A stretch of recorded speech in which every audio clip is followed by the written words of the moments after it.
Awesome, Gary. Thank you. Thanks everyone else for joining us today as well.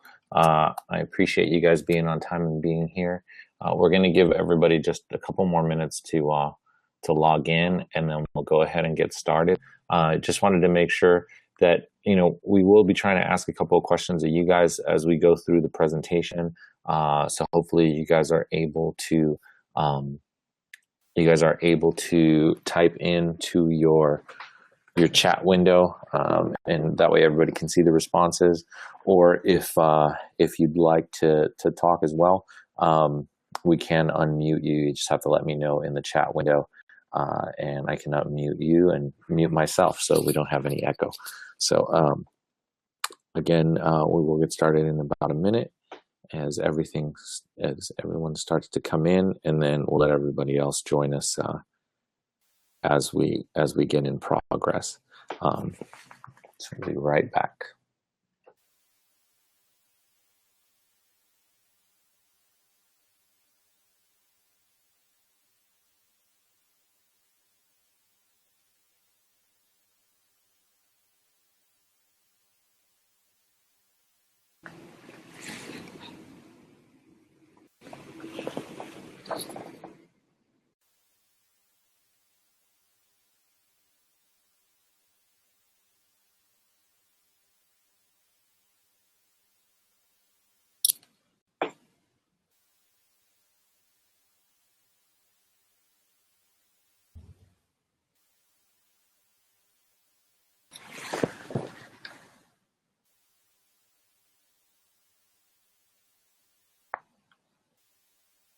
So we should go ahead and get started.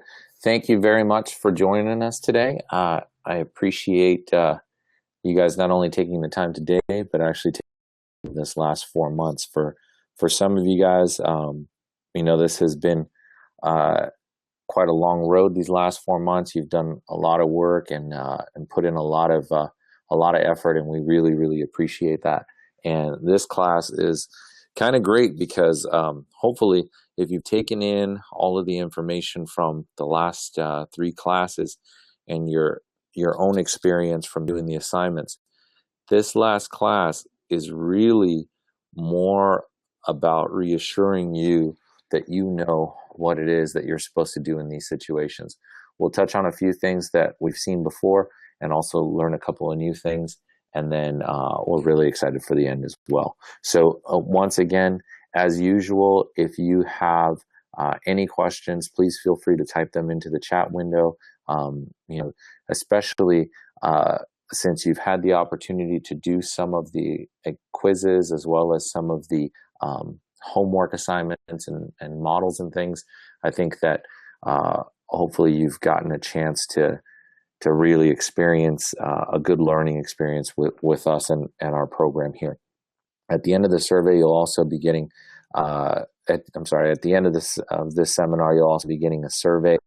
In that survey, we ask questions about how we can make this better. And if you could really think about that and give us some good feedback on how we could do things better, we'd love to always make these classes better and better every time so that you guys get what you need out of them. So, as an update, since there was an issue with the email going out about the assignments, you do still have 2 weeks left to turn in last session's assignment. So if there are any questions on that, you can go ahead and put them in the chat near the end of the presentation, and then we can go over some of that. And then you do also get your final assignments today. And I think that you guys will really enjoy those as well. So let's get started. Today, we're going to be talking about tint backs and high lift colors and a little formulations things that we can do.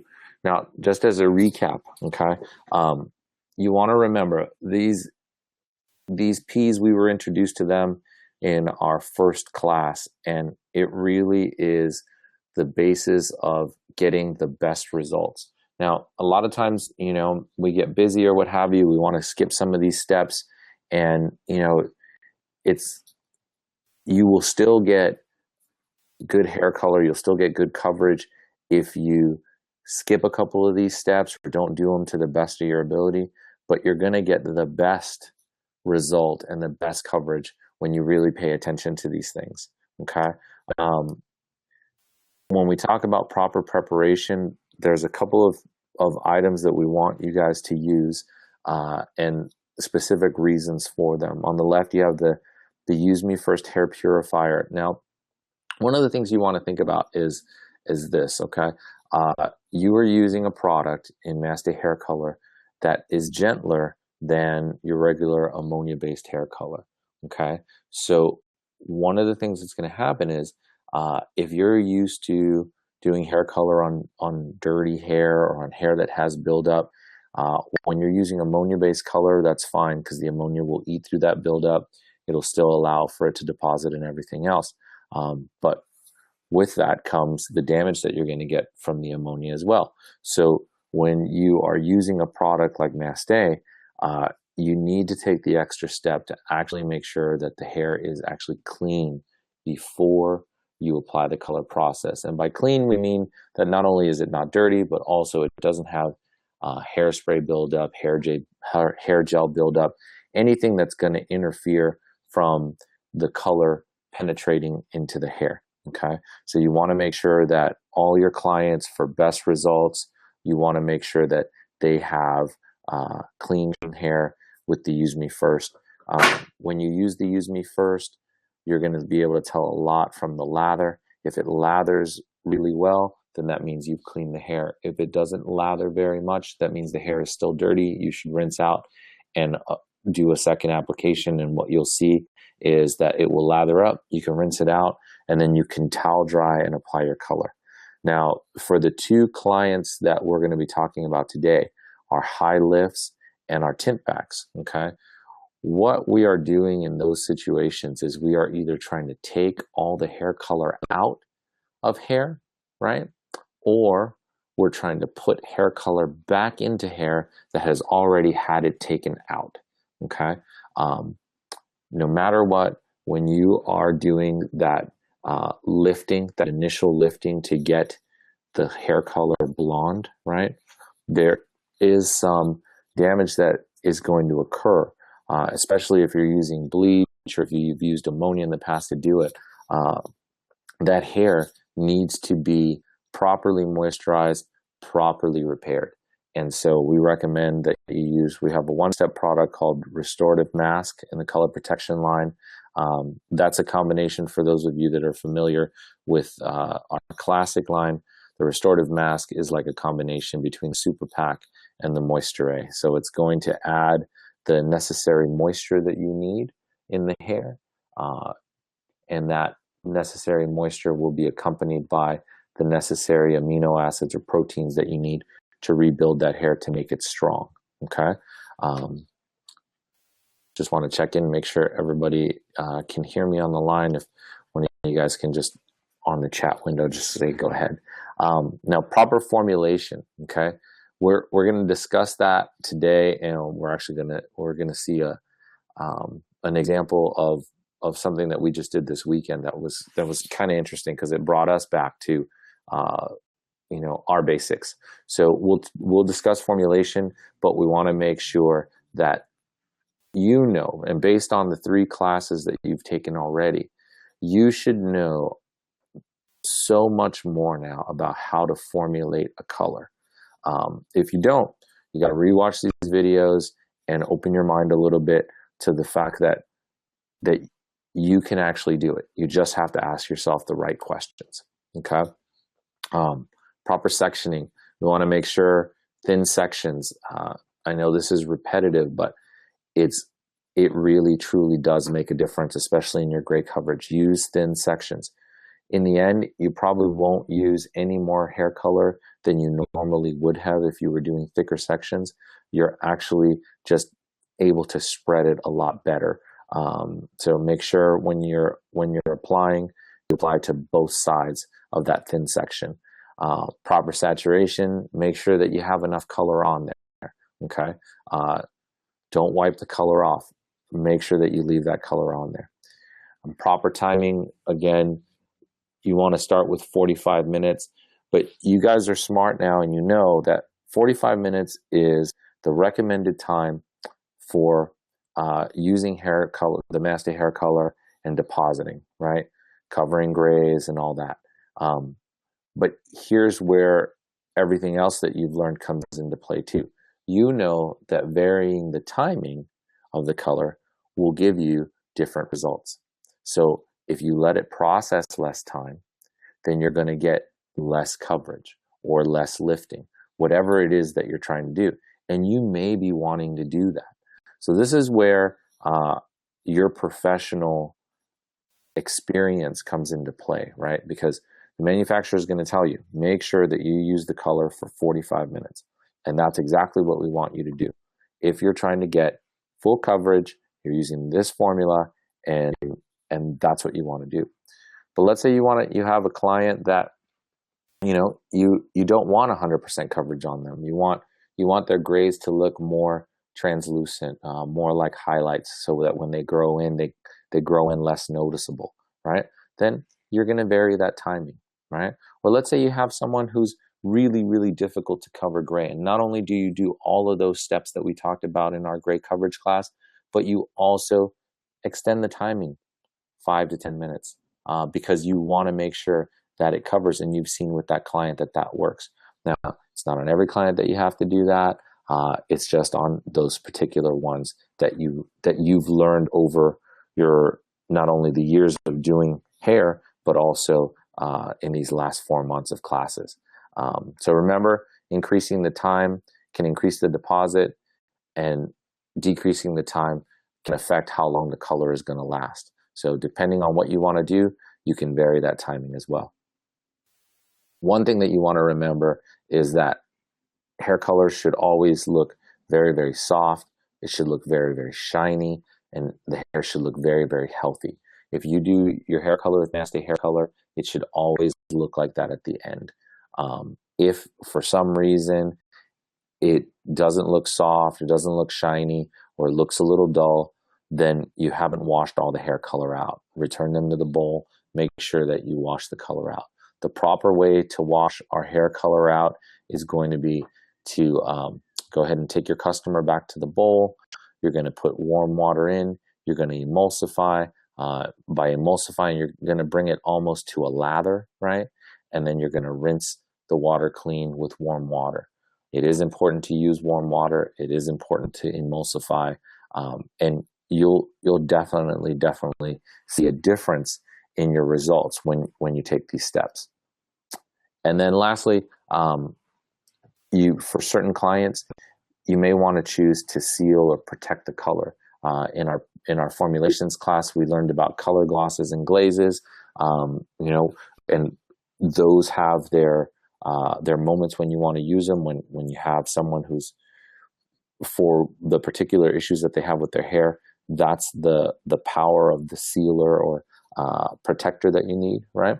But for most customers, you're going to be able to use our leave-in therapy spray after color and before you cut to help close down the cuticle and leave the hair looking even softer and healthier, or the leave-in oil treatment as well, and also to protect the hair from any of the styling products or the styling tools that you'll be using to style them. So now let's get started with high lift, okay? And if you guys have been following all the other classes, we like to make references here to real world things that you can understand, and then kind of think about them and apply them to how hair color is working. Because we think that if you can make those metaphors, it makes it a lot simpler to understand. And at the end of the day, I hope that's what we've done, is made it simpler to understand. And I'll talk about that at the end as well. When you look at the sun, right? The sun's an interesting thing on our bodies and our hair because it does two different things. It will tan our skin, so it'll make our skin darker, but it'll lighten our hair. And, when you think about that, if you don't really understand what's going on, you're wondering, well, why does that happen? Why doesn't me standing in the sun make my hair darker, right? It would make sense that if it's making my skin darker, it would make my hair darker. And and but when you start to think about, or when you start to learn exactly how the body is what's reacting to the sun, then you start to learn a little more. Now, when it comes to your skin, okay, the sun destroys the melanin in your skin. And so since your skin is alive, it notices that, oh man, the sun is kind of taking away all this melanin, and it's not good for me to not have that, especially if I'm going to be exposed to more and more sun. So your body naturally starts producing more melanin in your body and getting that to your skin so that it can turn darker and protect you.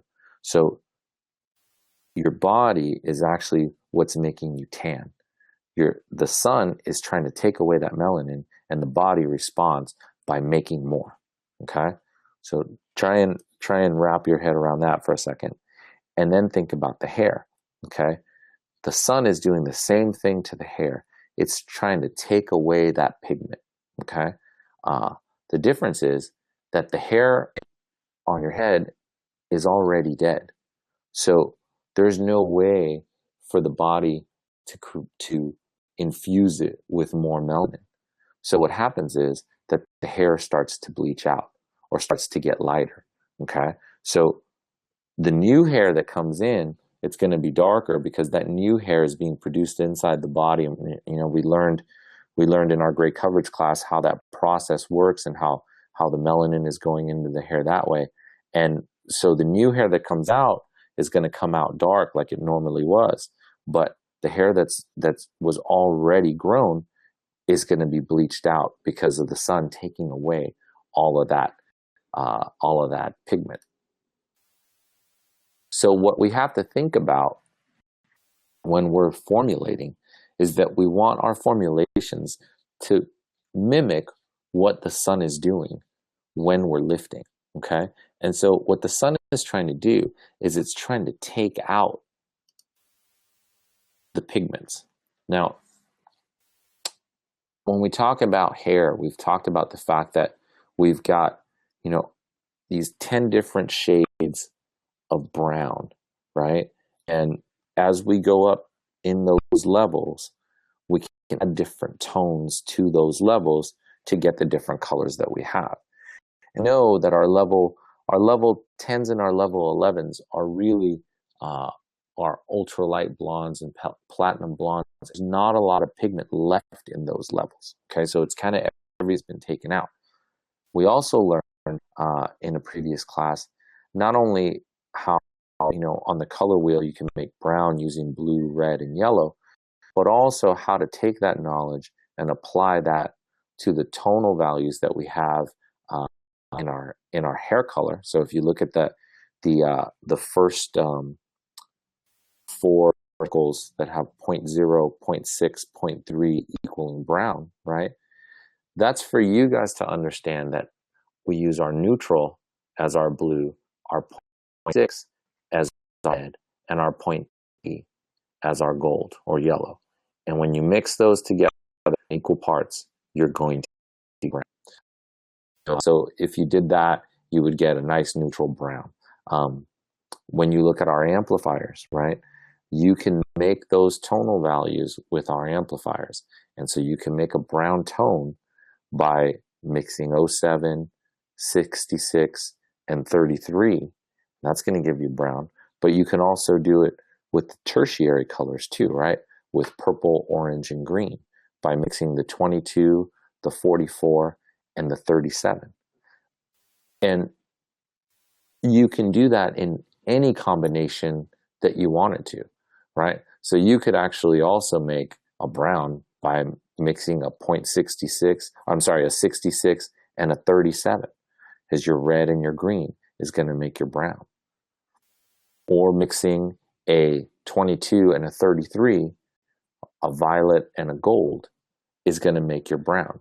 And that one is very interesting. We'll show you an example of that at the end that kind of threw us for a loop this past weekend when we were at a hair show. And we'll also show you how we fixed it. Okay.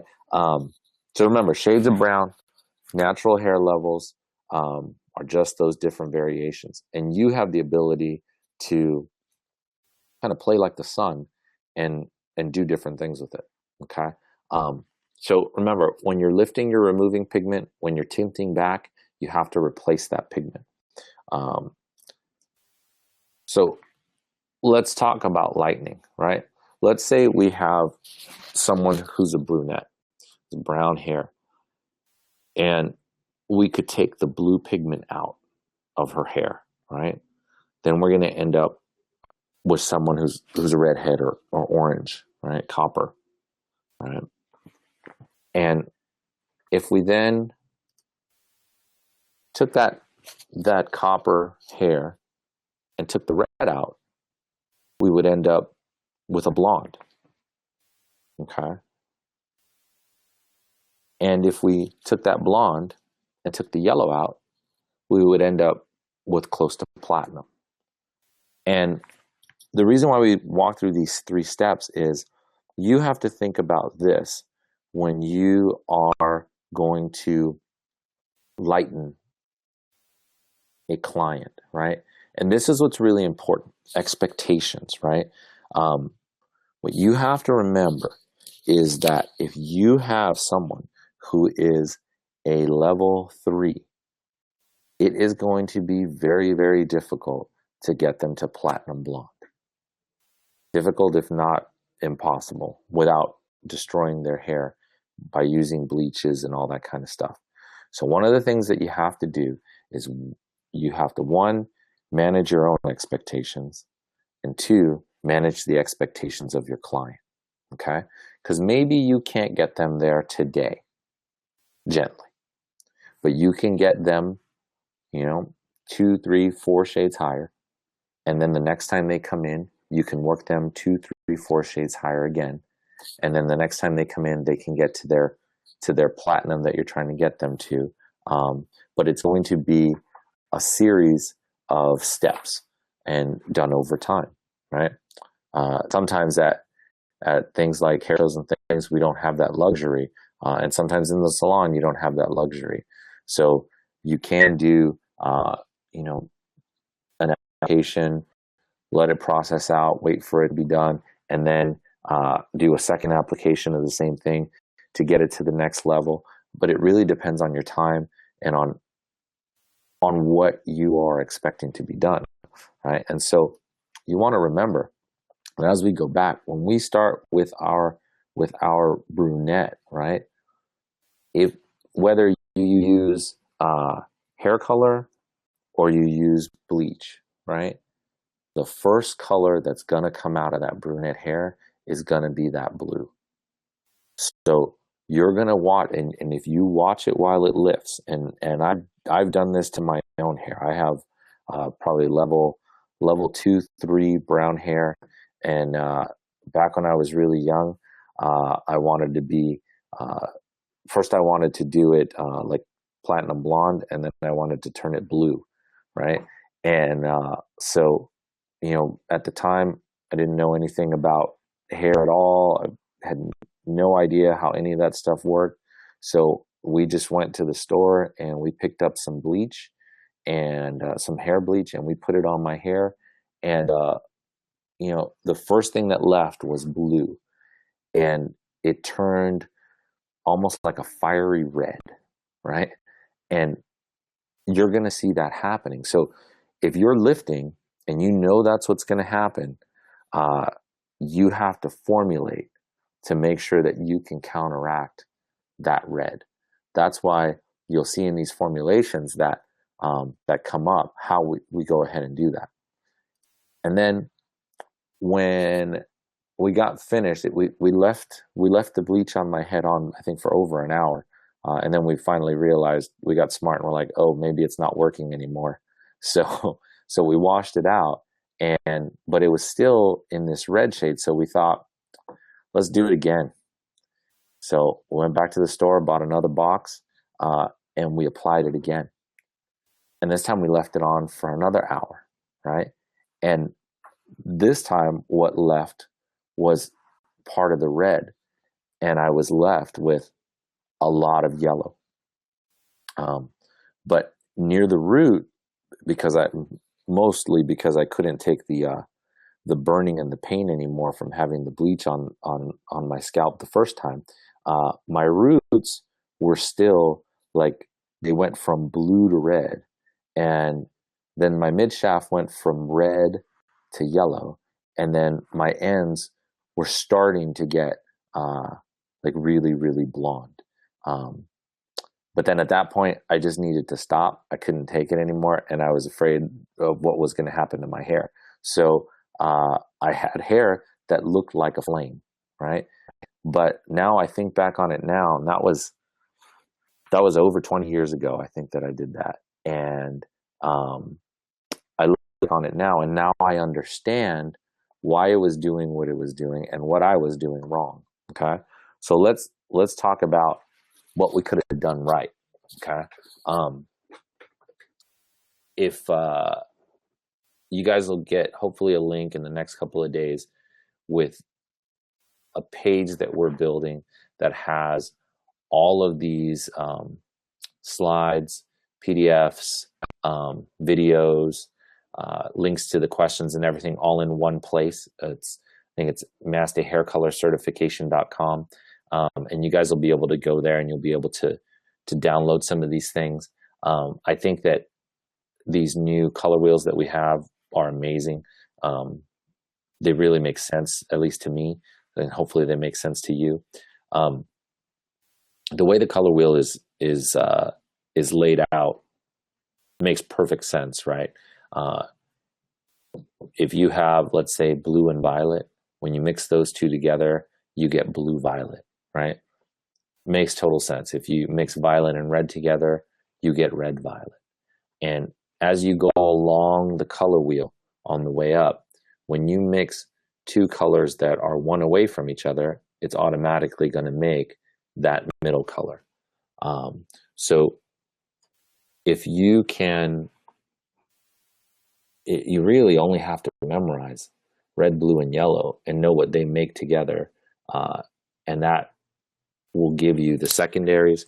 And then when you mix the secondaries with one of the primaries, you're going to get those tertiary colors. But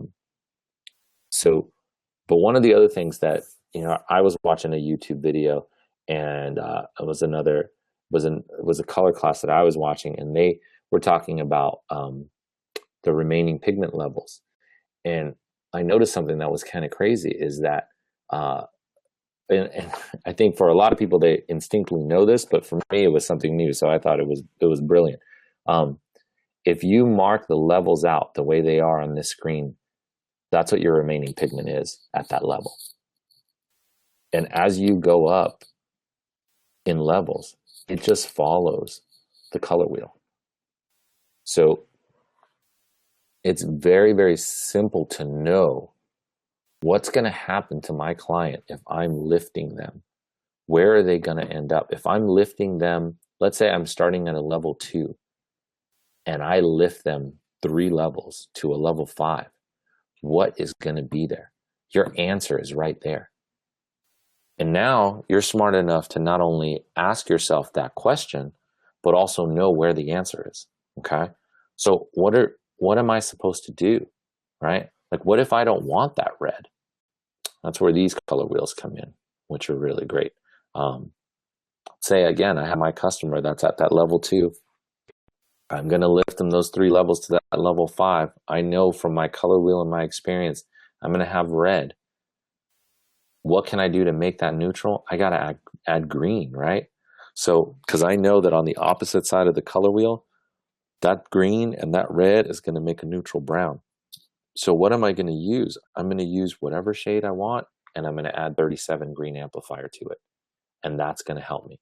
That's going to help me control that underlying warmth and that pigment that is going to make my result more what I'm going for, as well as what my client will be happy with. Does everyone understand that? And just go ahead and type in the chat if that all makes sense. So the other thing that you want to think about, if I'm at a level 5, or let's say I'm at a level 6, right? and level 6 natural, and I'm going to lift into my level 9, what's going to be left over? There's going to be yellow, right? So if there's going to be yellow there and I'm not looking for a golden,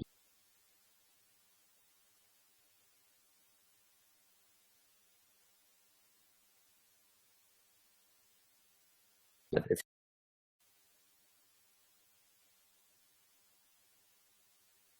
let me know if the audio is starting to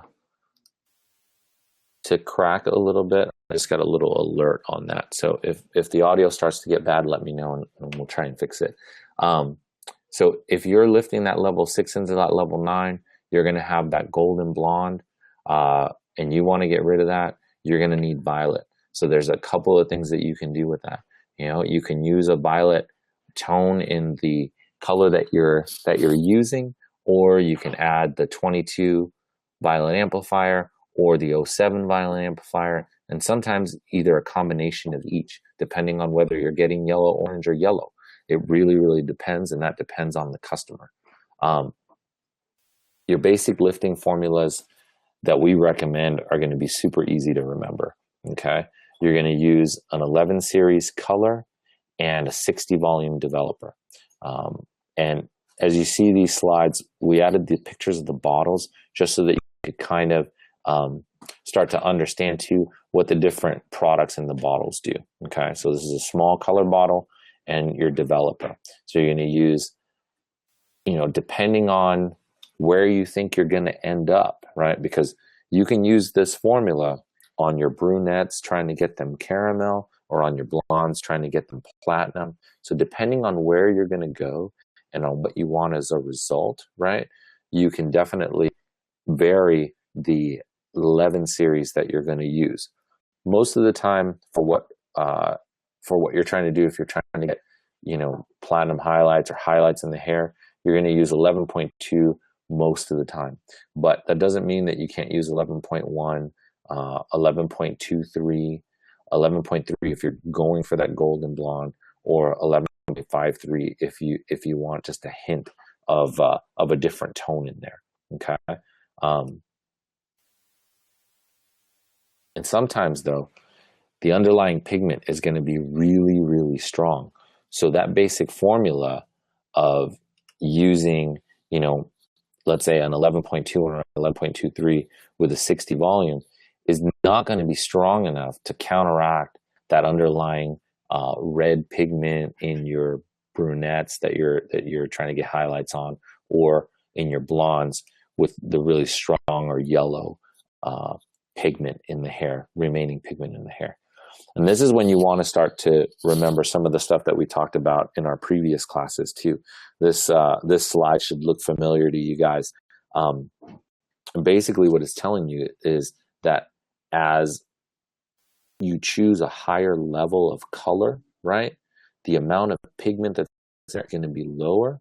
So the amount, and what that means is the amount that it can do to counteract an unwanted tone is going to be diminished the higher the higher color that you use. So an 11.2, it has some violet pigment in it, but it may not be strong enough on its own to counteract what's going on with the client that you have. Okay, so another thing that you learn from looking at this slide, we talked a little bit about this last month when we did our formulations, right? You look at something like a level 11, right? It has very little tone, very little violet pigment, but it has a lot of power to be able to lift. So you use your level 11s when you want to get lift. But let's say you get lift and you didn't add any amplifier to the formula, or maybe you added a little amplifier, but it wasn't enough, and you still have a yellow tint to the hair, and you want it to be more neutral or platinum, right? What are you going to do for a toner?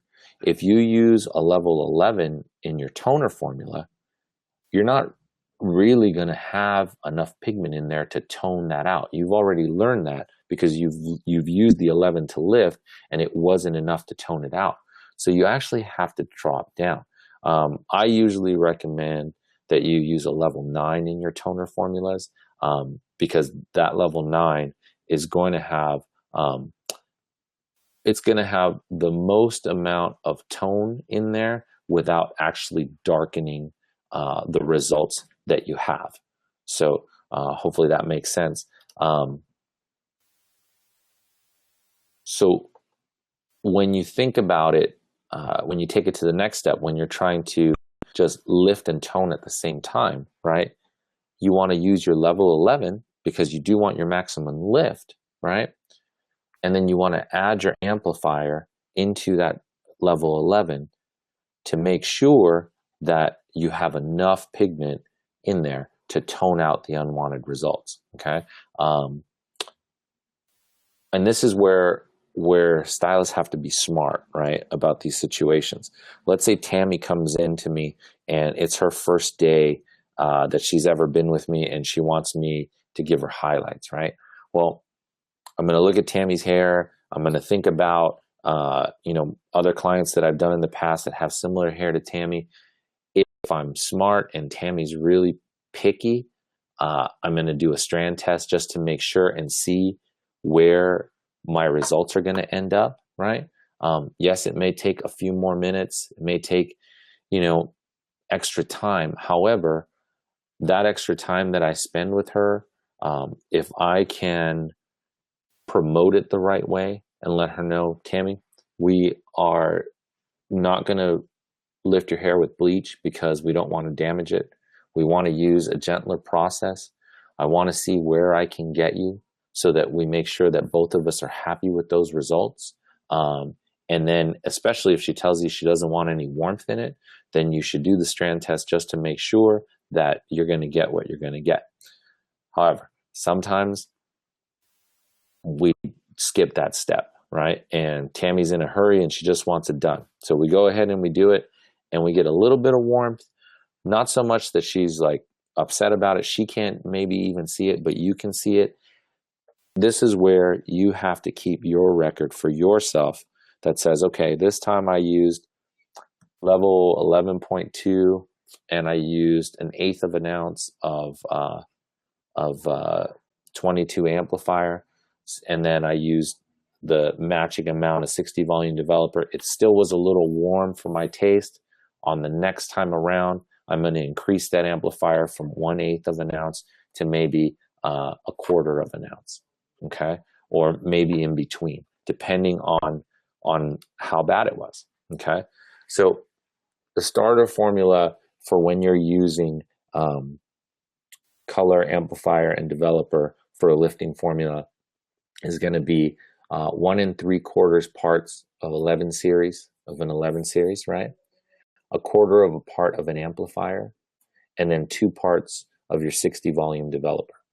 Now this is really important. You always want to make sure to mix your amount of color together first. Then whatever that amount is, that's the same amount of developer that you want to put in. Okay? One of the biggest mistakes that people make is they will take 2 ounces of 11.2, 2 ounces of 60 volume, and then they'll put 1/8 of an ounce or 1/4 of an ounce of the 07 amplifier into that formula. And basically what they've done, I mean, it's going to work, but what they've done is they've reduced the strength of that lifting by 1/4 of an ounce. So, because you're not 1-to-1 anymore, right? You want to treat your amplifier as pigment. And so all the pigment needs to equal out to something. And whatever that is, that needs to be the same amount of 60 volume developer that's put in. As I said, that other formula will still work, but what will end up happening is you won't get the highest amount of lift that you possibly could because you've just diluted down the developer. So again, 1 3/4 parts of your 11 series, 1/4 part of your amplifier, and then matching 2 parts of your 60 volume.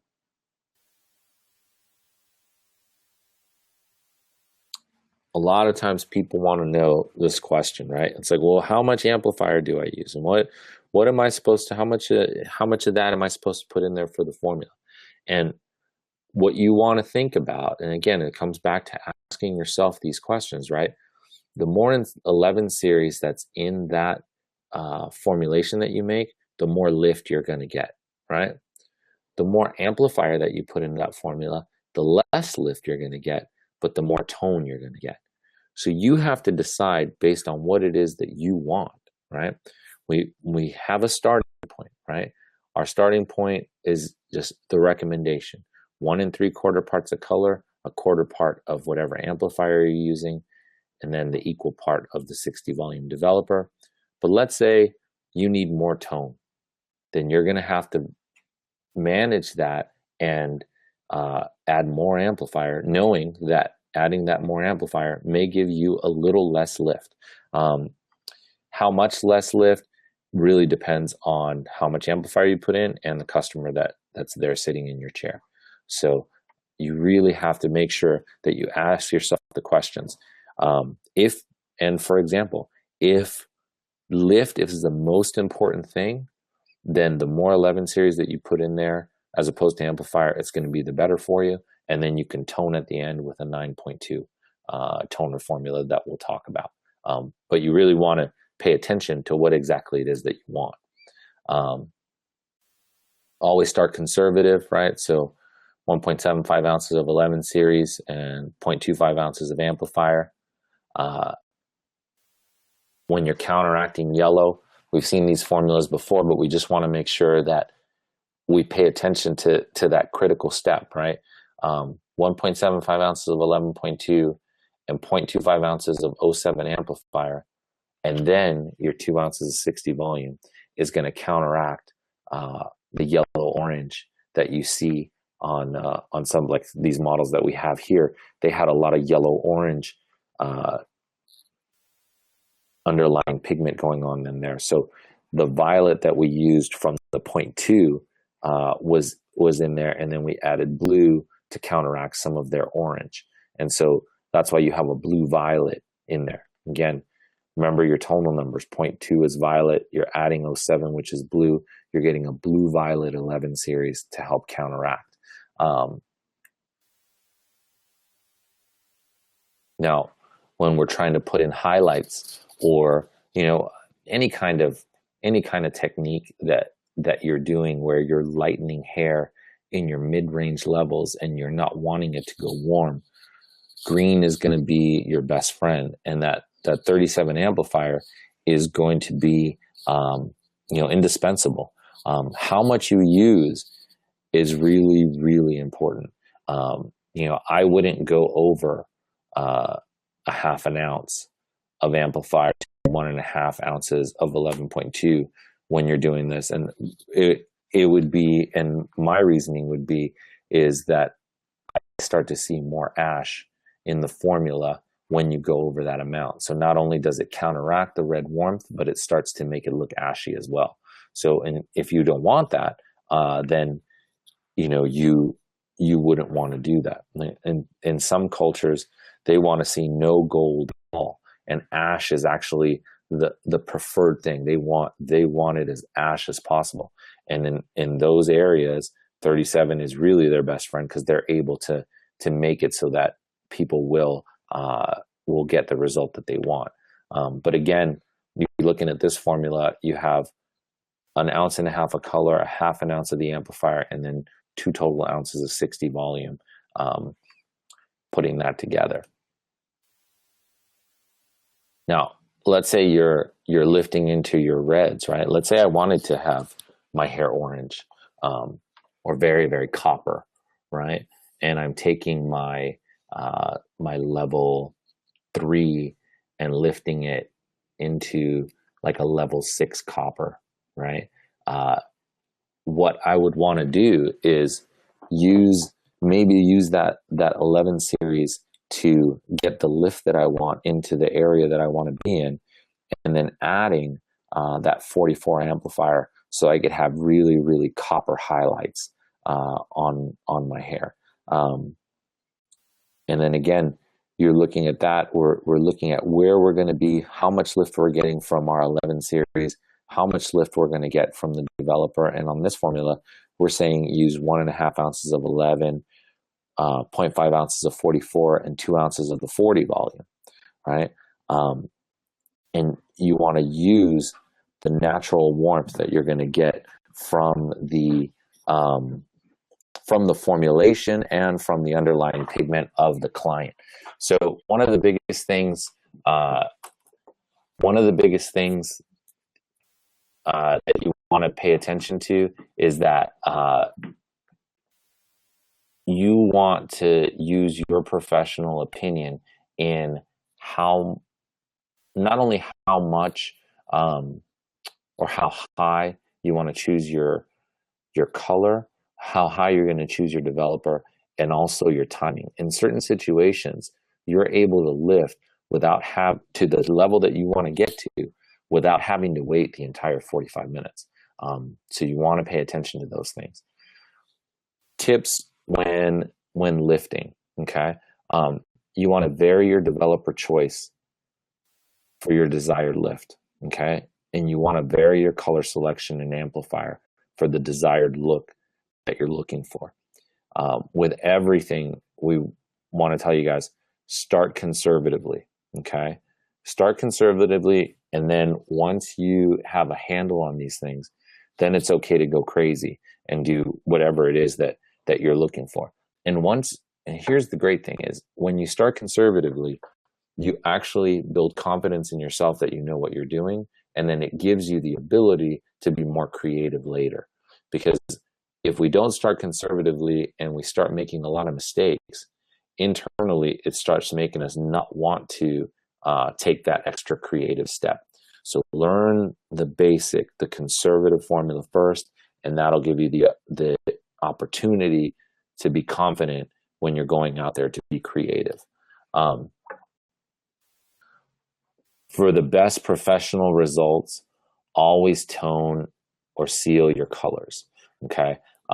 That's one of the things that I think is really, really important to remember, is that, you guys are professional stylists, and in that profession, you have to take into account that what you're doing is different than what the client can do at home, right? And so you want to make sure that the service that you're going to give them is service that not only will they be happy with, but also be surprised by. We were just 2 weeks ago, I was in Philadelphia visiting a really, really nice salon out there that's using our color. We'll see their salon manager in one of our slides coming up, because she was one of our models. But great salon, really, really nice team of people, really smart owner. But they had some procedures in there that I thought were great.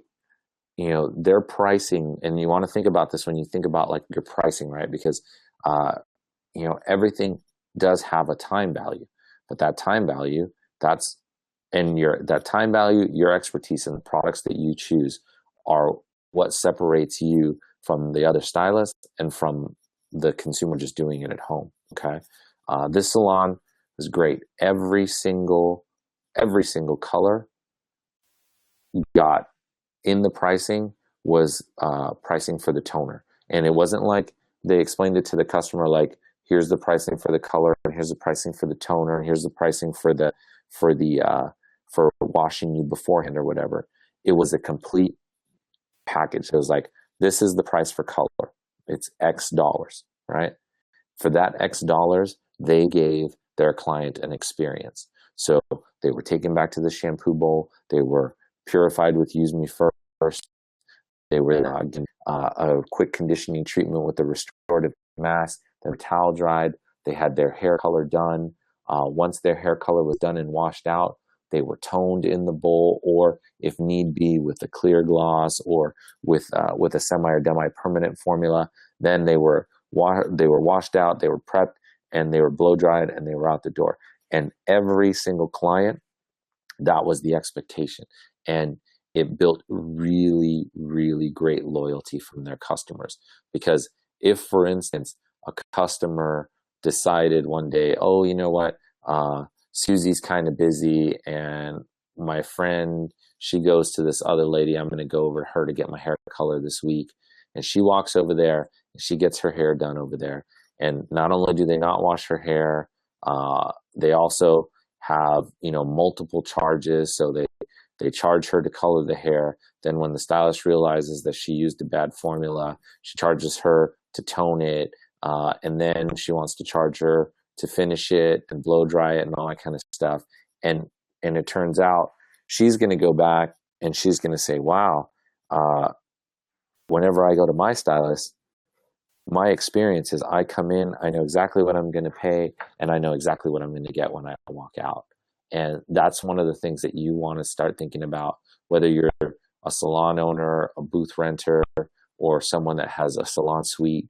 You want to make sure that when your customer is with you, they have a great experience. And that experience has a lot to do with the processes and the products that you use.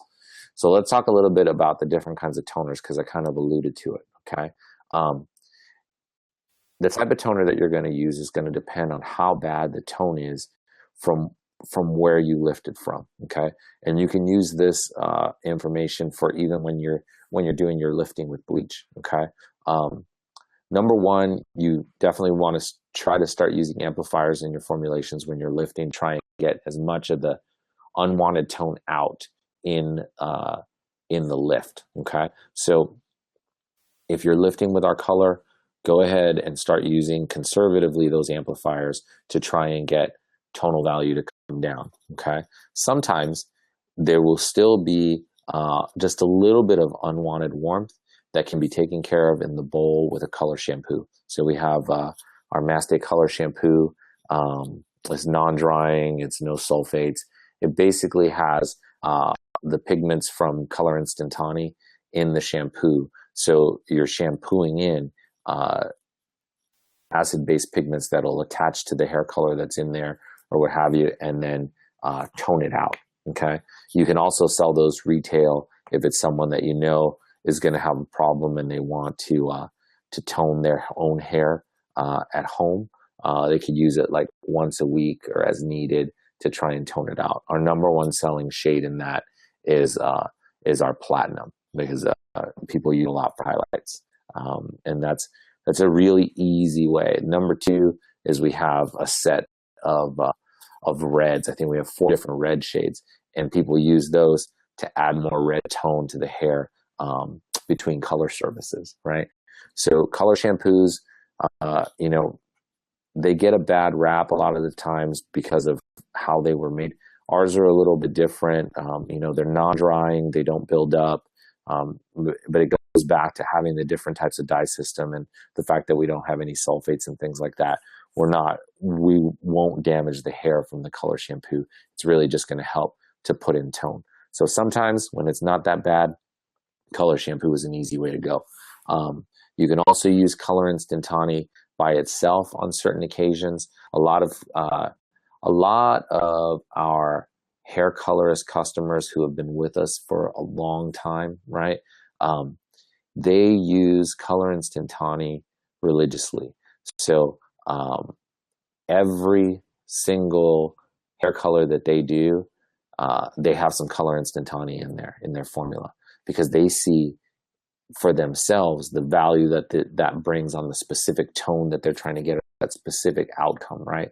Or they use the Color Instantani to thin out the color because they want to be able to apply with a bottle really, really easily. And they modify their formulas in order to still get the results that they want, but using the Color Instantani. Color Instantani you can also use as a toner by itself. Again, it's going to be for certain clients that aren't too bad, okay? But when you start to get into situations where, you know, there's a lot of underlying warmth that you didn't want to get, you're going to want to look at glazing formulas and semi and demi-permanent formulas, okay? So again, we touched on pre-toning with amplifiers. If you guys have questions, and this will be as we go through the next 3 slides, please in the chat window, if you have any questions at all on lifting, we're going to finish up this portion and then we'll be done with lifting. So I want to make sure that we answer any of those questions. So, and you guys that are watching this as salons together, try and get a couple of questions out there, and then we'll go ahead and go through them. So pre-toning with amplifiers is important. When we talk about the other formulations and about using color instantane, okay, you guys have seen this before. On the left, you have the permanent oxidative dyes for Mastey hair color. On the right, you have that dye, and it's surrounded by all these little dyes, and those are the acidic-based non-permanent dyes that they don't need peroxide to process. What they need is an oxidative dye to stick to. So you'll see all of those instantane molecules will stick to the oxidative dye that's in Mastey hair color or any other kind of hair color. Okay. Now, when we use a color gloss, okay, there's a small bottle. It looks like a hair color, but it's clear. And when you use that clear, you use it by itself, no developer. Okay. If I just wanted to put a clear coat on top of a color, maybe to refresh the shine or to seal in the color, or let's say I've done a permanent relaxer on someone else, and the color is kind of dull, or it doesn't look as shiny as it should be. You can use a color gloss on its own, directly applied to the hair, letting it sit for 15 minutes, and then rinsing, and you're going to get a like a clear coat on top of the hair that's going to bring back that shine. You can also add heat during the 10 to 15 minute process to make sure that it seals in that color or brings back that luster that natural hair might get when you've used a permanent relaxer on it. Now, let's say you wanted to add a tone to that clear, right? So let's say you have a copper or a redhead that you want to tone to add more vibrancy as well as seal. What you can do is you can take equal parts of clear gloss, that's the small bottle, and equal parts of color instantane in the shades that you're trying to make. Mix that together, apply it like you do the clear gloss on its own. You can let it air process or under heat for 10 to 15 minutes and then rinse. And then what you're going to get is a clear coat with a tone over it. Now, that's something that you can use as a toner, okay? Yes, you just have to rinse. You don't have to shampoo it out. That's going to be something that you're going to get as more like a clear coat.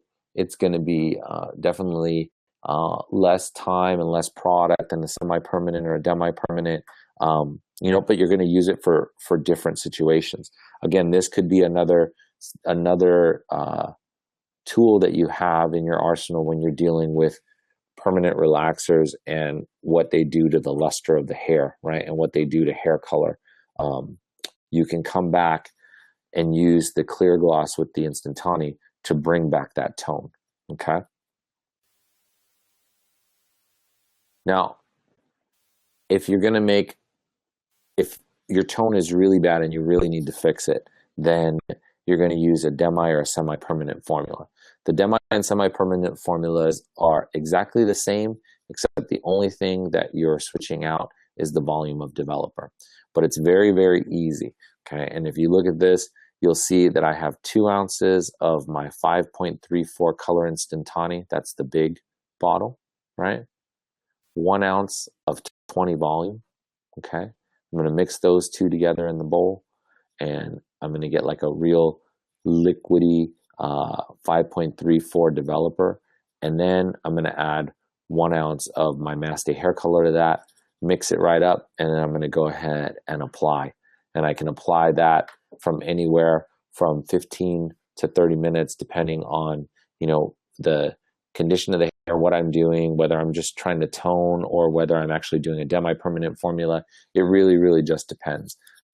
For doing demi-permanents, the rule of thumb is going to be for every minute that you leave it on is a day that it'll last on the hair. So after 30 minutes, you have it there for 30 days, okay? And this is a demi-permanent formula, so it's going to wash out over time. Since there is permanent color in there in the demi formula, you will see that it's not going to fade off tone very much, but you will see that you will get that effect that you're looking for when you want to use a demi-permanent. Okay. Again, when we go to the semi-permanent, it's exactly the same. The only thing you're going to change is the developer. It's going to go to 10 volume instead of 20 volume. Okay. And, you know, I'll go back to the demi just so that you guys can see this. Okay. When we talk about developer strengths, right, we talk about the strength of the developer in the bottle and then the strength of the developer once it's mixed with the other items. So when you look at something like this, we're starting with a 20 volume developer, but since we're mixing 2 ounces of Instantani and 1 ounce of color in it, it's kind of a 3-to-1 situation when it comes to its power, right? So we're actually making that 20 volume developer more like a 2.5, 3 volume, which is what you would see in your demi-permanents, right? So the working volume is really, really low. That's why it does what it does. That's why it will fade over time and all that. Because remember, as we learned in 3 previous classes, as well as talked about a little today, by varying the strength of our developer and our timing, we can vary how long either it's going to last or how little less we want it to last. Any questions on any of that? I'll take a 2-second break here to see if anyone has questions on those formulas as well.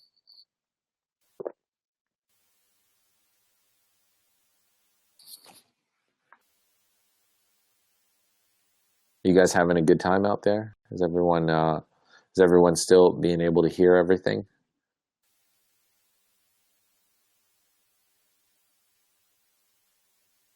I'll wait and make sure. Get a couple of responses there. Awesome. Thanks, Gary. Thanks, Brenda. Thanks for joining us today. Now,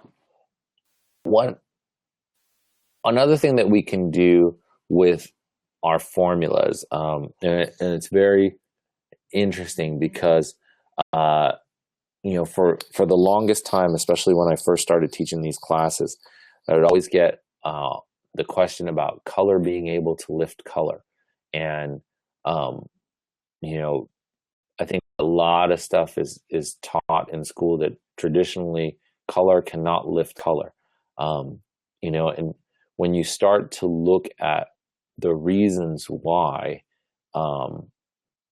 it makes sense that in practice, when you're using, let's say, a traditional ammonia-based color with PPD dyes and both oxidative and stain dyes in it, using that color to lift itself is not going to be possible, and you're going to have to use bleach, right? We look at it a little bit differently, okay? So because of the fact that there's no ammonia in the color, then that gives us the ability to use higher volumes of peroxide in the mix, okay? Now remember, you want to remember working volumes, right? So let's say you're using, brand X color, right? And you're using 2 ounces of their high lift shade and their 40 volume, right? When you mix, and 2 ounces of their 40 volume, when you mix that together, the working volume of that developer is going to be 20. It's not 40 anymore.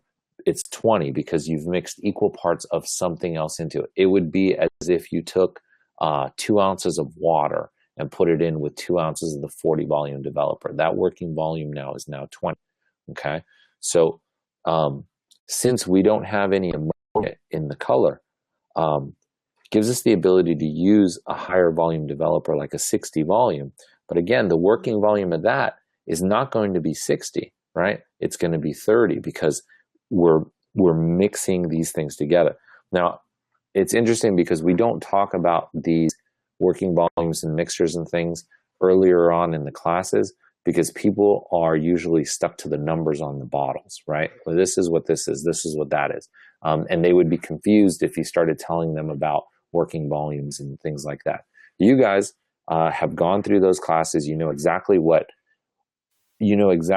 happening. So that's why we can talk about that. So, for example, by being able to use a 60 volume with my color, right, that gives me more lifting power than by using that 40 with a color.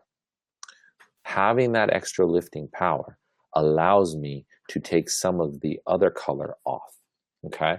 And we'll talk a little bit about it. Like, there are certain situations where you can do highlights on a client, over pre-existing color, and you're going to get a nice, natural looking highlight from roots to ends in one formulation shot, okay?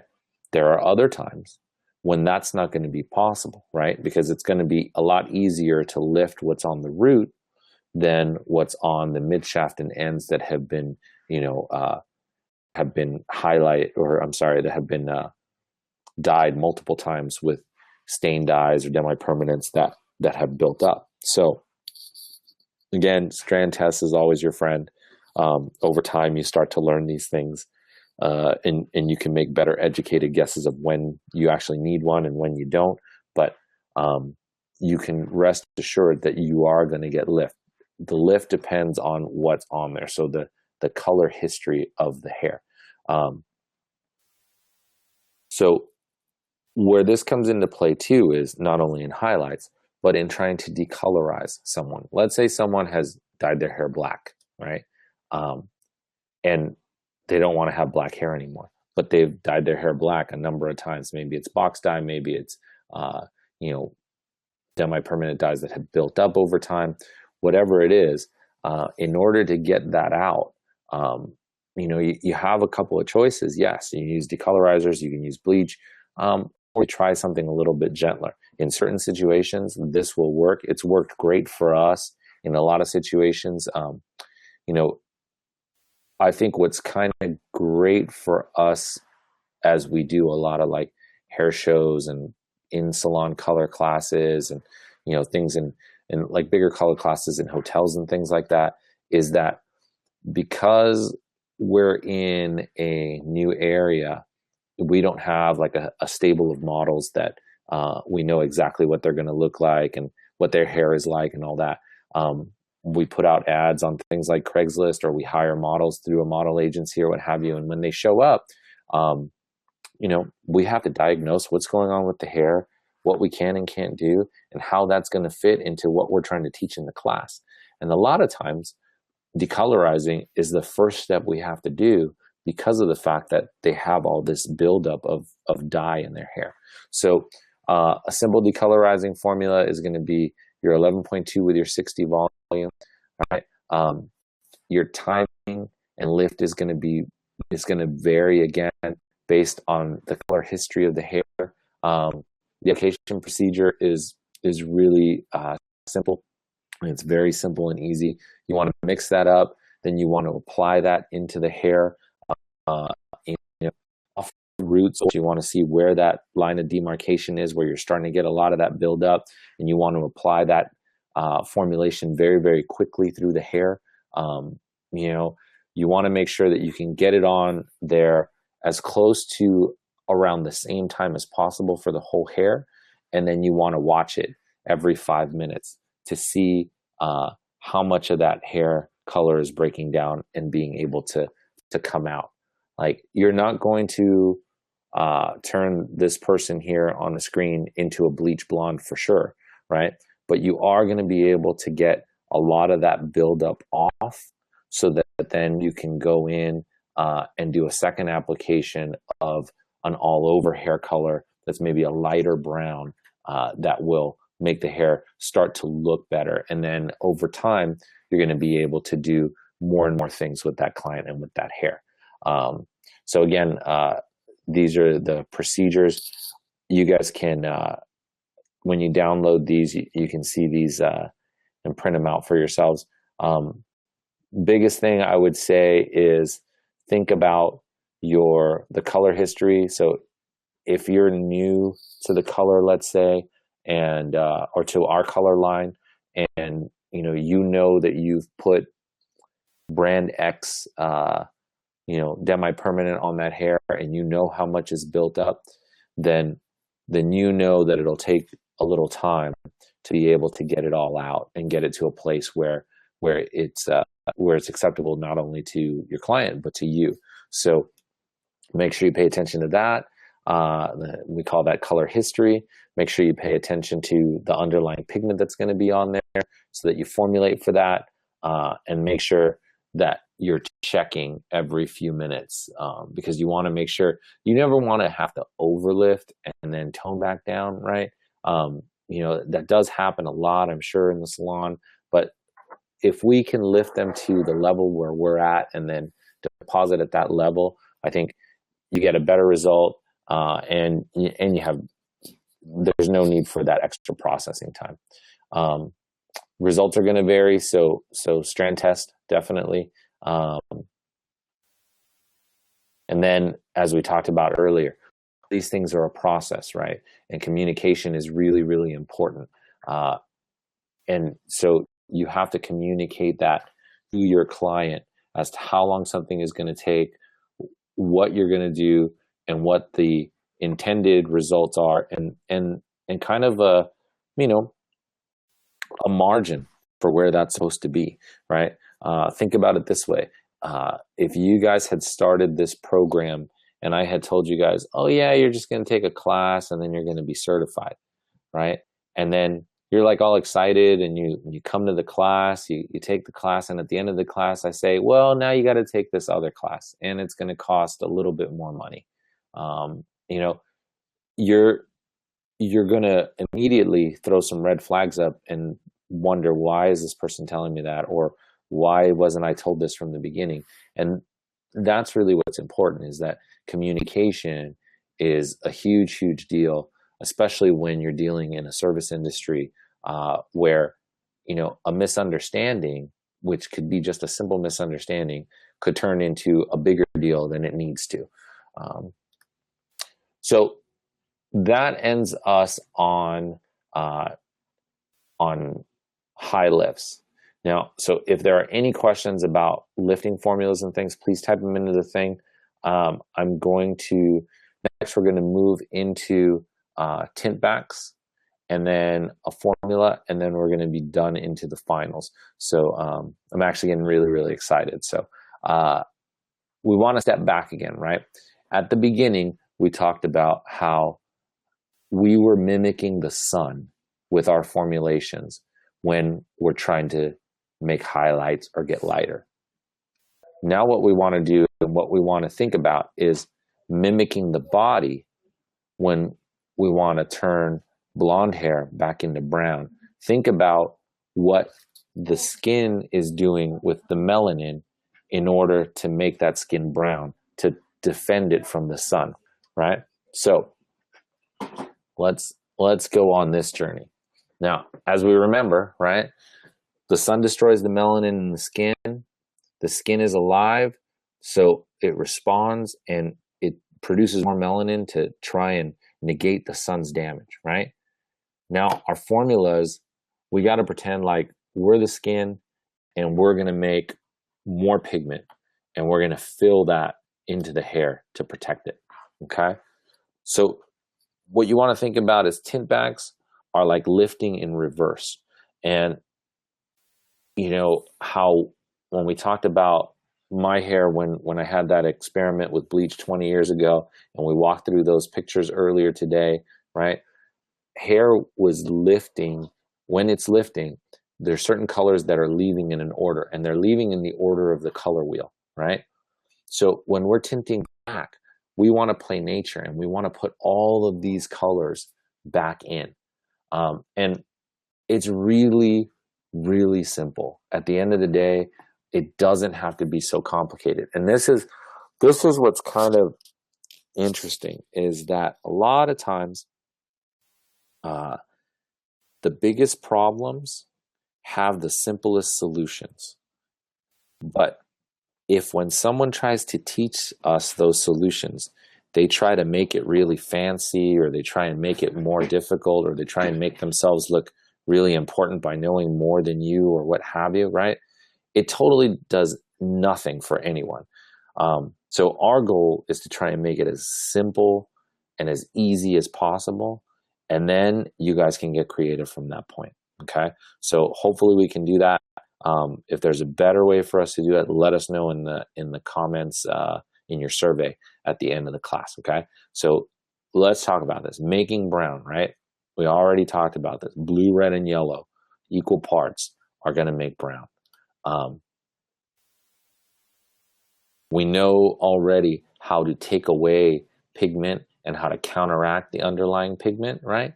Well, it works the exact same in reverse, right? If we use the corresponding amplifier to our underlying pigment that we're going to expect at that level, then guess what? We're going to accentuate that pigment. So if I'm dyeing back into my level 5 red and I add 66 red amplifier, I'm going to get an even more vibrant red, right? Because I'm not trying to counteract anymore. I'm trying to accentuate. But one of the things that I want to remember in here is that even though I'm only going back to my level 5 from my level 9, or level 7 from my level 10 or 11, right? I need everything. I need blue, I need red, and I need yellow. And then I need my target shade. So we put together these 4 tint back formulas that you can look at. And then we have a modified one that you could take a look at as well. And if you start on the conservative side and use these formulas. I was just in the state of Michigan, and I was talking to a couple of ladies who have been using our color for a while. They came to me and they said, we had a customer that came in and we weren't sure. And so we just pulled up that tint back formula that you guys have, and we used it, and it came out absolutely perfect. And here's the thing. It doesn't have to be difficult. If you take a look, if you're tinting someone back and you need blue, you need red, you need yellow, right? Your natural is you're going to be used for your blue. Your 0.6 is going to be used for your red, and your 0.3 is going to be used for your yellow, and you pick a target shade, right? And then you put an equal amount of developer in there, you are going to get a beautiful, rich tint back. It's not going to be dull. It's going to be vibrant. It's going to be deep. It's going to look amazing. Okay. And then you can always jump from there. Once you're comfortable with that, and once you understand why you're getting those results, then you can modify a little bit, and we'll show you. So for example, if I'm taking anyone from level 10 or higher back down to a level 7, and this is how we kind of designate tint backs here, right? So for us here at Mastey, a tint bag is any time you want to go more than 2 levels darker than you are, okay? So if you want to go from a 10 to a 7, you're going down 3 levels, use a tint back formula, okay? If you want to go from a level 7, from a level 11 to a level 7, then you're going down 4 levels, definitely use a tint back. If you're going from a level 10 to a level 9, you don't have to use a tint back. And if you're going from a level 10 to a level 8, you don't have to use a tint back, okay?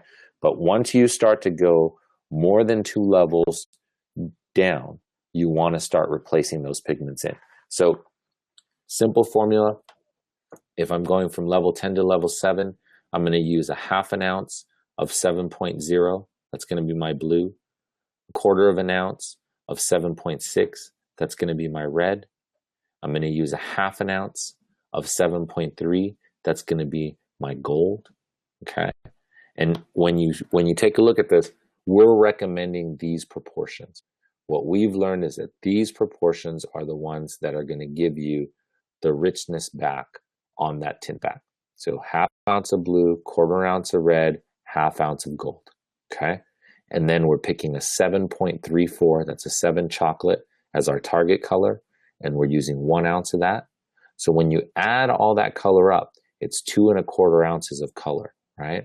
So then what we're going to do is we're going to add 2¼ ounces of 10 volume developer, because all we're trying to do is deposit. We're not looking for lift. We're not looking for anything. All we need is deposit, and we need that 10 volume to activate the oxidative dyes so that they grow inside the hair and they lodge themselves in there.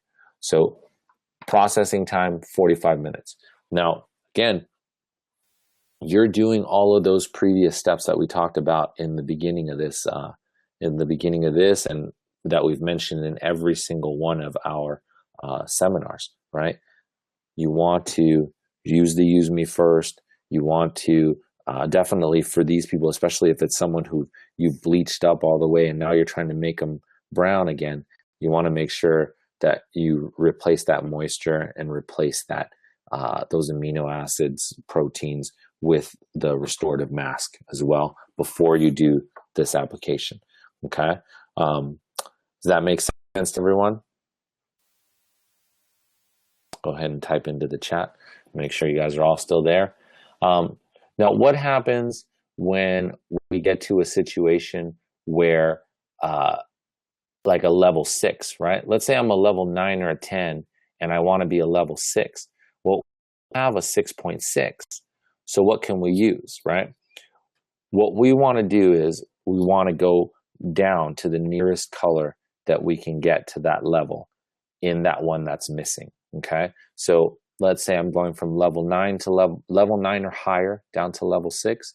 I'm going to use a 1/2 ounce of 6.0, that's my blue, a 1/4 ounce of 4.6, that's my red. Notice that's a 4.6. And it's the only reason why it's a 4.6 is because we don't have a 5.6 and we don't have a 6.6, okay? In our yellow, we're going to use our 6.3, a 1/2 ounce. And then we're using 6.34 in our target color. That's an ounce. And we're still using 2¼ ounces of 10 volume. So you notice everything stays the same, right? The only thing that's different is the level that we're choosing at. When you go down to a level 5, it stays the same. 5.0, 4.6, 5.3, 5.34.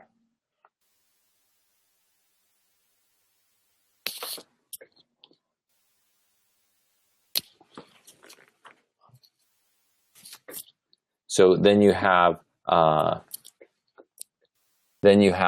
of these. Now, when you go down to a level 4, you got 4.0, 4.6, 4.3, and 4.34. And you're absolutely right, Gary. My mistake with this is that we have these together just in case you don't have the 5.6 or the 4, or I'm sorry, the 5.6 or the 6.6. You can use the 4.6 for the depth. You can totally use 6.6 and 5.6. When we go to shows, we usually take not all the colors with us. So that's what I meant by we don't have those. We didn't have those. But you can definitely modify those. And for clarity, I'll go ahead and I'll modify them on these sheets too, so that you know. Okay. So hopefully that makes sense, that everything is staying the same. Blue, red, yellow, target shade, right? Now, first we want to learn those. Then we want to experiment, okay? And we've seen our model Brooke before from our previous class, right? And what you want to notice that her tint back formula is kind of interesting, right? Because it's 1 ounce of 4.0, which is blue, right?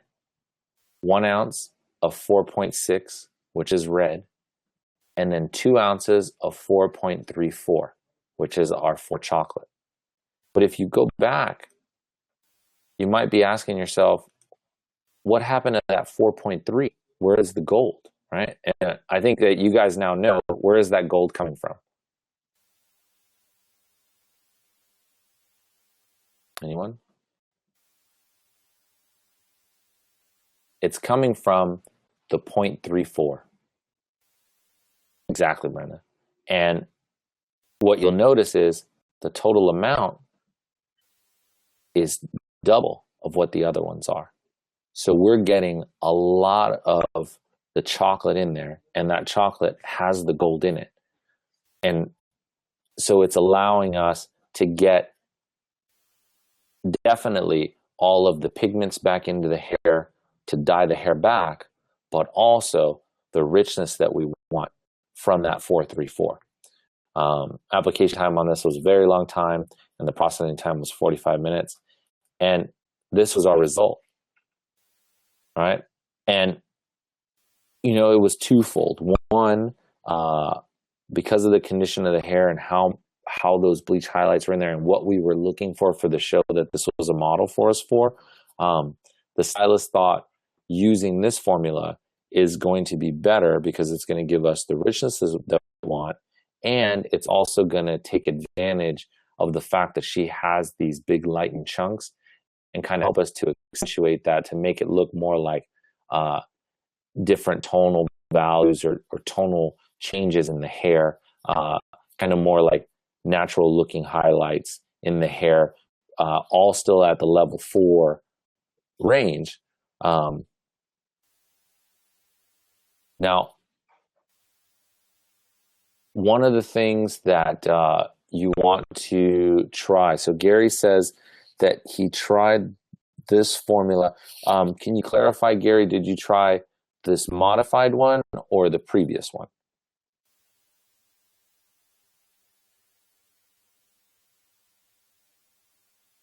Okay, excellent. All right.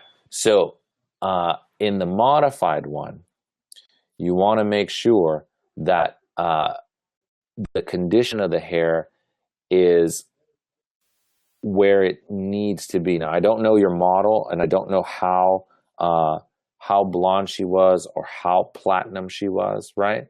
But the more yellow that's in hair, the more it'll counteract any violet that's in there. So what might have worked for you in that situation was not to use this modified, but to use the original one where the gold would be stronger and there would be less chocolate in there. And I'll show you an example. It's interesting that you bring that up because we ran into a situation this weekend where that was a situation for us as well.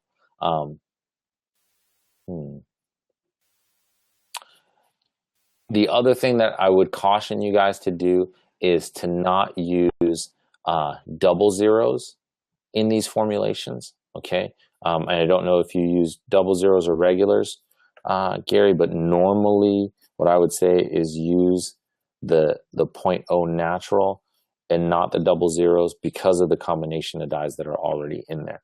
As you said, every single person is going to be a little bit different. I would definitely say that in that situation, and the fix for it would be to have more blonde or more gold in there. Okay.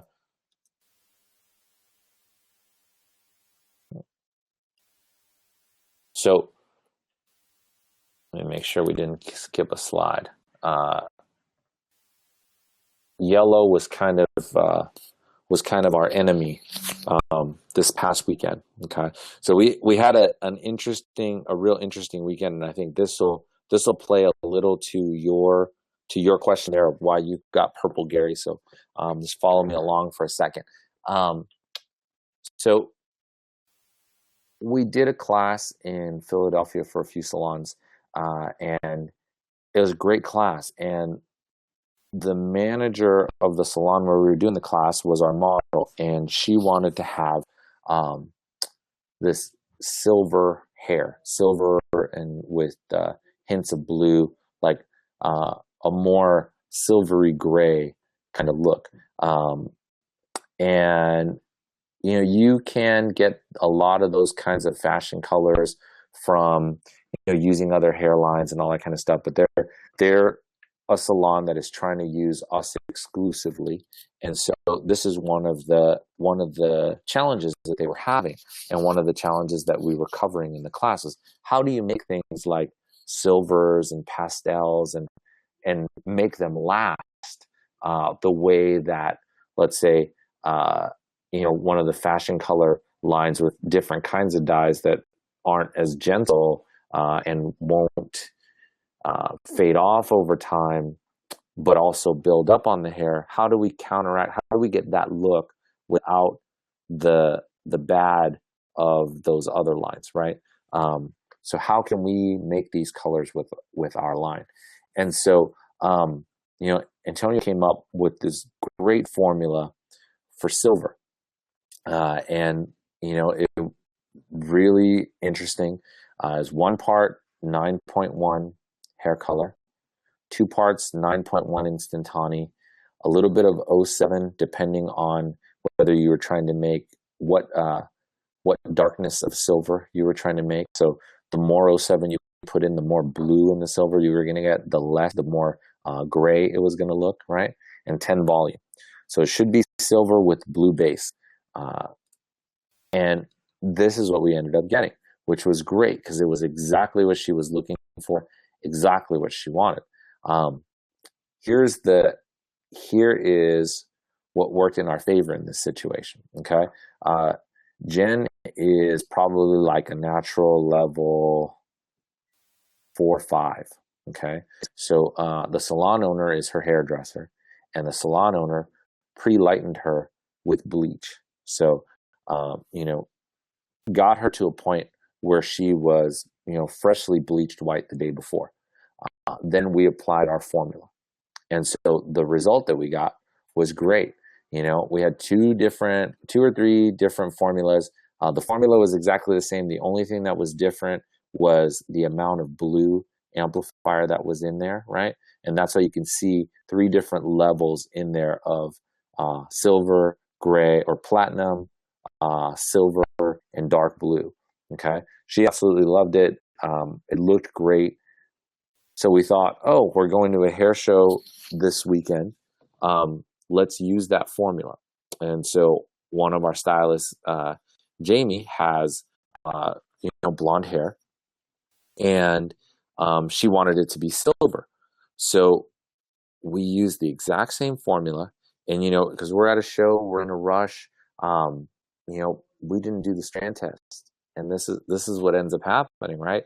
You think you got it, but every single head is different.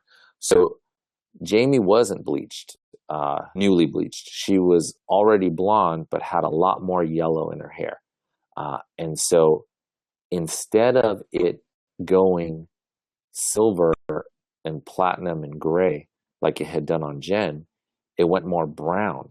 But in certain lights, you could see all the silver. So both of these pictures on the screen right now are both after pictures. They're just taken in different lights.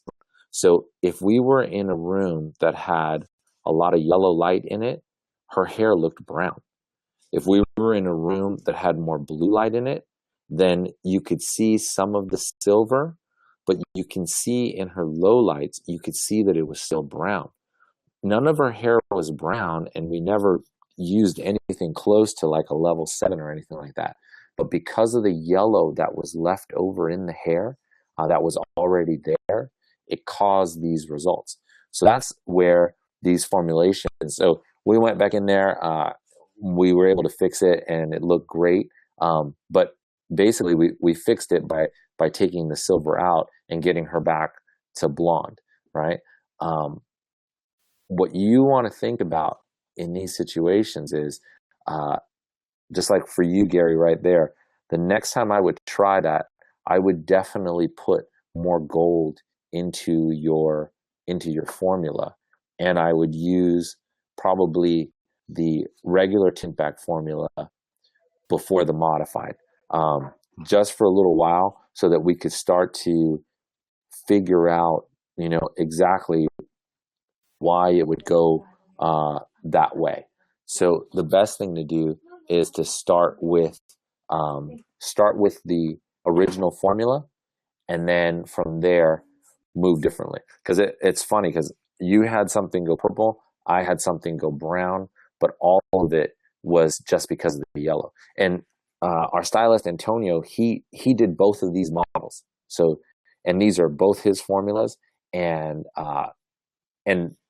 it should have been exactly the same, but because of that one thing, because of that yellow being on the hair, completely different outcome.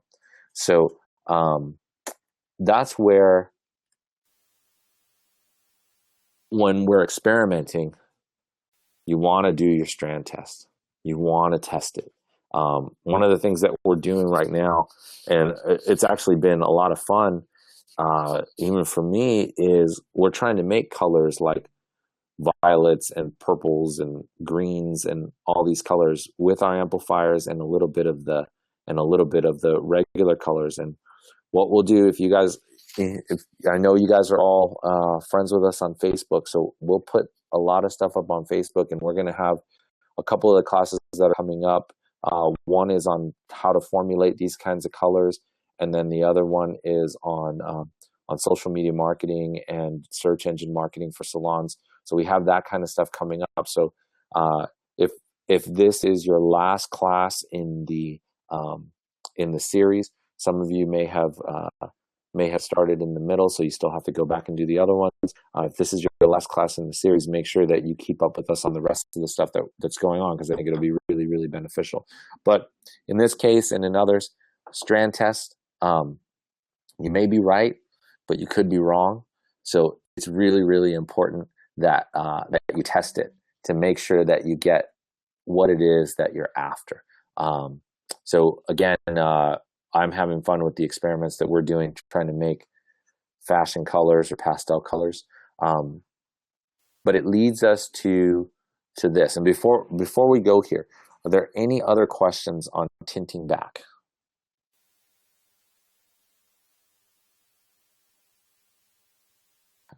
Like I said, start with the regular formula, and then watch that amount of gold, because that's where you may have issues. If there's too much blue in your formula and not enough gold in your formula, you will have more purple, right? There should be the proportions that are in that first formula is where you want to start, and then you can modify from there. Okay. But here's the thing. Now you guys are smart enough to know a lot of different things after going through this program. Not only do you have a lot more knowledge about the products that you're using, how they're made, how to work with them, but you know that you can ask yourself questions, and you know what questions to ask yourself, hopefully, when you run into situations, right? And that's the biggest, I think, benefit to expanding your career and moving forward and continuing to learn. Knowing that there's no perfect solution to every problem, and knowing that you can come up with that solution, you can find the answers for your clients just based on the questions that you ask yourself. And we're always here. We're always here to answer questions over the phone, to go over formulas, all that kind of stuff. And we love when you guys call, and we love talking to you guys. We love keeping up with what's going on with your businesses and with your lives and all that. At the same time, we want to make sure that we empower you guys enough to know, okay, I need to do X and make it look like Z, but it turned out like Y. How do I make Y look like Z so that my customer is happy? And what could I have done? What can I do next time so that X jumps completely to Z in one step? And you guys know, based on everything you've learned, you guys know how to ask yourselves those questions when it comes to using our hair color. And that is an amazing thing, because you will be head and shoulders above a lot of stylists out there that don't take the time to learn these things. Now the final. The final is kind of a lot of fun. I hope that you guys have fun with it. Um, you know, it will be just like everything else here. And I'll be completely honest. Everything, all the projects up to this point, right? They are what you make of them. Okay. If it's just an off thing that you're doing that you don't pay much attention to and that's just it, then that's all it's going to be to you. And the amount of learning that you get out of it, you'll get learning out of it because you'll learn some, but the experience won't be the same for you. But if you take it really, really seriously and you put your best effort into all this, and all of you guys that are on this call today have gone through that, right? And you guys have turned in some great work. So keep that up and even take it to the next level, okay? For the final, it's the hardest one. You're going to pick 3 people, okay? You're going to use them as models. If you have model release forms from your salons, go ahead and use those. If you need model release forms, you can email me and I can send them to you, okay? You want to have a model release form for each one of these people because they're also going to be spotlighted in these online portfolios that we're building for you guys, okay? So these have got to be your best work that you've done all semester long, okay? You want to take their before picture. Take a bunch of before pictures, okay? If you can, take them in different light just because it's easier to see. Sometimes the inside of a salon, it might be too dark or something. You want to take the pictures in good light. On your iPhone or Android phone is fine. It's no big deal. Light is what's really most important. And then you want to write out what you would want to do as a makeover for each one of these 3 people, okay? Like, so what do you think would accentuate them? What hair color do you think would look well for them? What problems might you encounter when you're doing that? And how do you think you're going to counteract that, right? Then you want to perform the makeover on these 3 people. And you want to photograph the results. Your makeover should include a cut and a color, okay? And then you want to make sure to note your color formulas, your color technique, and an explanation of your cut. Now remember, this is so that if let's say, if I'm on the web, I'm not Eric, I'm John, and I'm looking for a stylist to bring my wife to for a makeover, and I happen to find your portfolio page, what is going to make me want to bring my wife to you? Because at the end of the day, that's really what all of this is about, right? How much you know about your product, how to work, your styling, your hair coloring, all of that all has to do with your business and getting you more business, getting you clients that love you and what you do and will not leave and go to somebody else at the drop of a dime. So make sure that you really take time to do this in the best possible way. Now, again, we know this takes up your time. We know this takes up, and time does equal money. But we hope that you invest that time into yourself. Because at the end of the day, think about how long this would take. Even if it's, let's say, 3 hours per client, okay? So we're talking 9 hours. Can you invest 9 hours in your future, in your career, in what you're doing? And I know that, life is busy and everyone has things to do and it's hard to commit those 9 hours.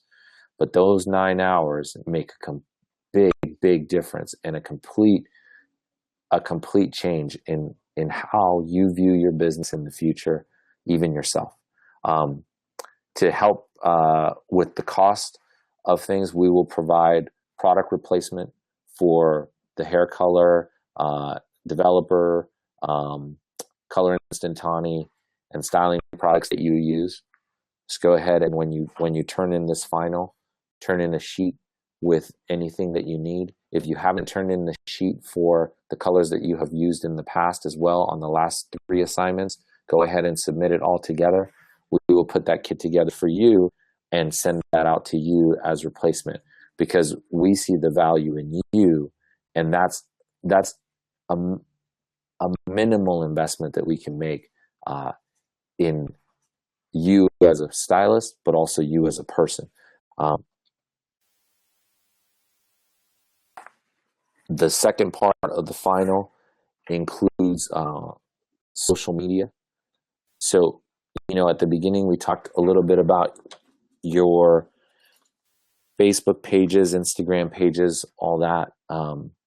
For salon owners that are out there, or for you guys that have your own salon suites or salon businesses, if you're booth rental in a salon, you definitely want to make sure that you set up your own Google My Business page. If you have questions on that, you can email me. We're putting a whole webinar together on that and how that helps you to get more customers.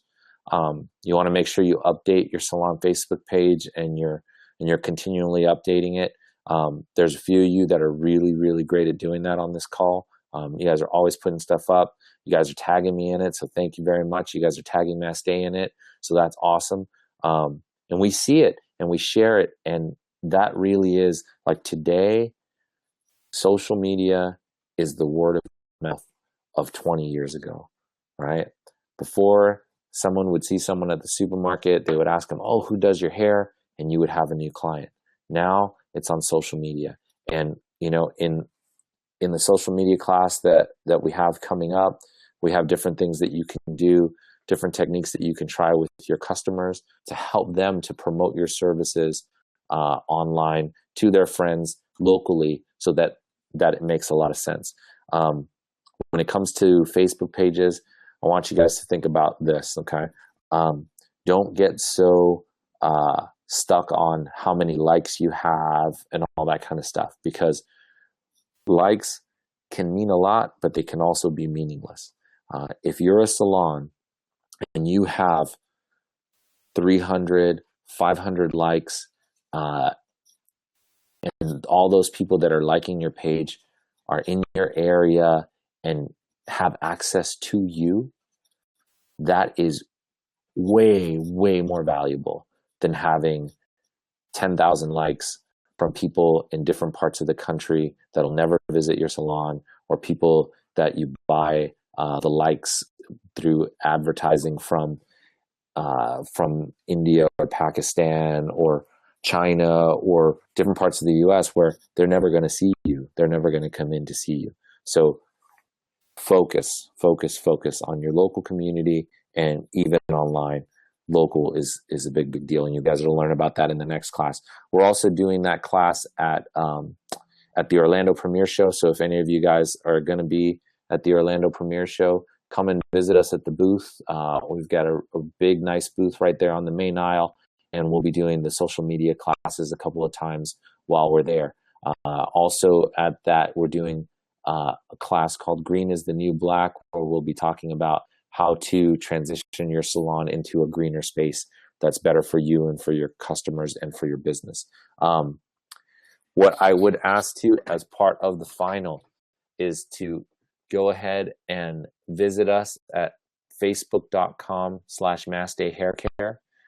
That's the new name for the Facebook page. And you'll learn a lot about that in the next, in the social media webinar as well, why we changed it, why it's that now. I want you to go ahead and please click on the stars that you feel we deserve for the training that you've gone through. And then if you could write some nice words about us and give us a nice review on there, we would really, really appreciate it. Really important to pick the stars, because that lets you put it into the reviews, and then other people can learn about your experience with us. You'll get an email with all of this stuff in there. It looks like a lot. It's very, very simple. You can do a lot of it on your iPhone.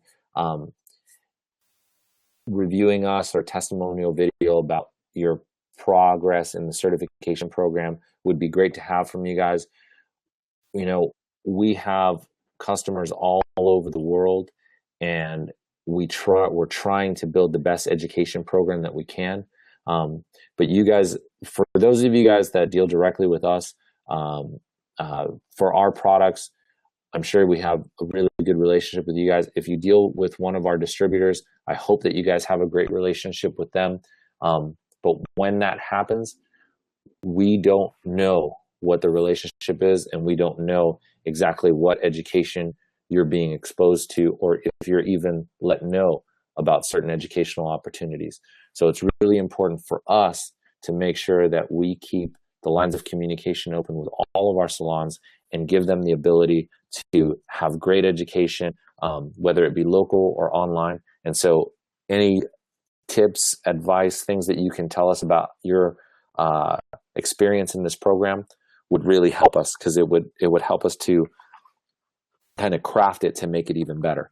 We'll send more details via email, so that you can have all this information.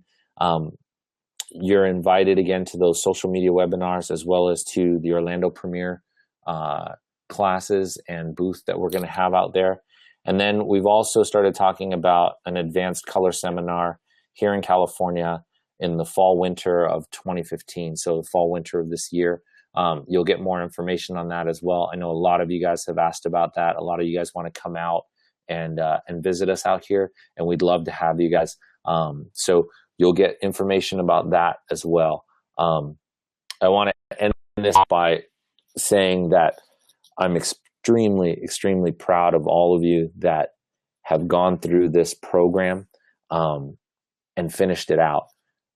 I said it at the beginning that, there was 90-something people that started this. And in the end, there will probably be less than 40 that finish. Okay? Probably less than 30 that'll finish the whole thing through. Some of them will come back and they'll get back on track and all that. But it takes a lot to invest in yourself. It takes a lot to invest even 2 hours a month and now 9 hours at the end. It's a lot for some people. And I'm extremely proud of you that you see the value in yourself to be able to do that. I also respect you guys very, very much for what you guys are doing out there. It's very, very difficult to be out there every day, and sometimes to be out there performing services or using products and feeling sometimes like you're alone. And you have to be able to solve the problems that you have in the salon while still keeping a good relationship with your customer. And I respect you very much that you guys are able to do that. And lastly, I'm very grateful to you guys because you give me and you give us here the opportunity to share this knowledge with you. And it really, I can't be more sincere in saying this, that working with you guys online and in person when we're at shows or when we do classes, it really gives us the fire and the energy to keep going and try to make new things. So thank you very much for the time that you've allowed me to take. Thank you for inviting Mastey into your salons and into your lives. And I hope that we can continue to keep the dialogue going, and that you guys join us for the rest of our classes. I'm really, really looking forward to your final projects. And as soon as we get all that stuff in, then we will send you a link to your own personalized portfolio on our Mastey websites that are also local optimized to your area. So hopefully the people that are searching for hairdressers in your local area will find those pages as well. So again, thank you so much. Thank you very much. If there are any questions, please feel free to type them in the chat. I'll end the recording now, and I'll be on mute, but I'll be on here for like 2 more minutes to see if we have any questions. Thank you again, and have a great, great week, guys.